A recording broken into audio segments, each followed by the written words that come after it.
everybody. I'm back with the daily devotional reading. I was absent yesterday because we had no power because of this hurricane in Florida, Milton. But nonetheless, I got power today. Woohoo! So I went a couple days with no electricity. It was fun, nonetheless. Let's read yesterday and today's daily devotional from Inspired Evidence, a book by Bruce Malone and Julie Von Vett, which is a whole year's worth of devotionals. So I'm going to read yesterday's page and today's page since I didn't get to read yesterday. So yesterday's was inspired by physics. Imagine a lake filled with fish, plants, and other creatures. In the winter, ice forms on the top of the lake. What if the ice sank to the bottom? And then another layer of ice formed on top, and this too sank to the bottom. Eventually, the lake would fill with ice, killing all the creatures living in it. Imagine this lake filled with ice from the bottom up. How long would it take for the summer sun to melt it away? Depending on the locations of the lakes, many would only partially thaw during the summer. Imagine an ocean with ice caps. Once they had formed, they would also sink. Eventually, in that area, the ocean would fill up with ice.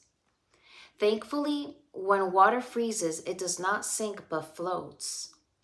This protects the animals living in the water below.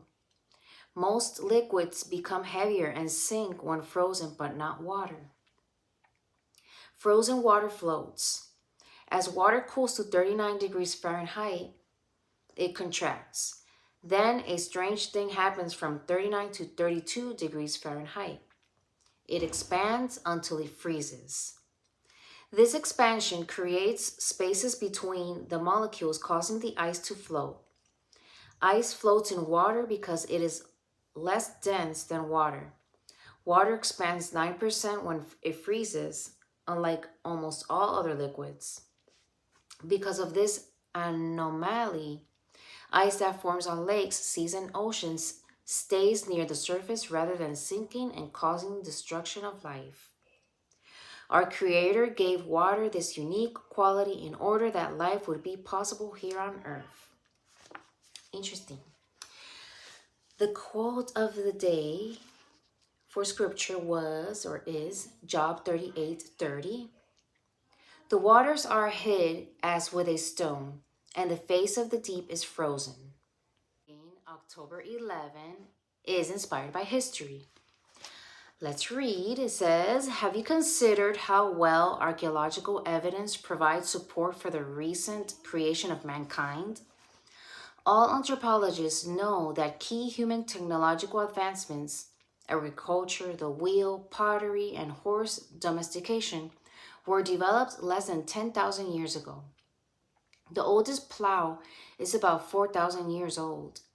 It was discovered in Lavagno, Italy, in a peat bog.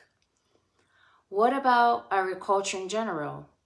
Archaeological excavations have shown that agriculture has existed less than 10,000 years. What about the wheel? Even secular history books admit the wheel was invented 5,000 to 6,000 years ago, and not in just one area, but in Germany, Switzerland, Slovenia, and Mesopotamia. What about pottery? The earliest pottery found was in Iran, Japan, and China, and has been dated less than 7,000 years old. Some of the pottery was found to be just as sophisticated in design as recent pottery. What about horse domestication? Again, the most ancient date advanced is that horses were domesticated less than 6,000 years ago. Archaeological evidence shows that the three most ancient civilizations, the Egyptian, Mesopotamian, and Indus civilizations arose 6,000 or less years ago. Even the oldest written language date back about 5,000 years, and these languages show no evidence of evolving in complexity. In fact, the most ancient languages were just as complex and sophisticated, often more so, than modern languages, having complex grammar and structure. When we examine the evidence of human activity through archaeology, we find overwhelming support for a recent creation of man. If man had been evolving over millions of years, we should find evidence to support this, but we do not. What we find is man leaving his evidence dating back far less than 10,000 years. This is exactly what we would expect by reading the Bible as accurate, literal history. Ooh, very interesting. The scripture quoted today is Job 8:8. It goes like this. For inquire